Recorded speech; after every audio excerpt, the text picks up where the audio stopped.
Halo semua, kembali lagi ke Apa Itu Channel. Setelah menonton, jangan lupa like, komen, share, dan subscribe. Serta ikuti juga video lainnya. Di video kali ini, kita akan melihat pemandangan berkabut di atas gunung. Wah, bagus sekali ya tempatnya. Cafe ini bernama Puncak Hill Resto, terletak di Gunung Salak, Kecamatan Nisam Antara, Kabupaten Aceh Utara loh. Wah, bagus sekali kafenya ya teman-teman.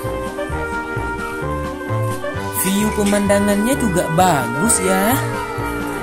Tapi kali ini kabutnya terlalu tebal ya teman-teman. Sekian dulu videonya. Semoga teman-teman semua terhibur. Dan jangan lupa selalu bersyukur. Bye-bye.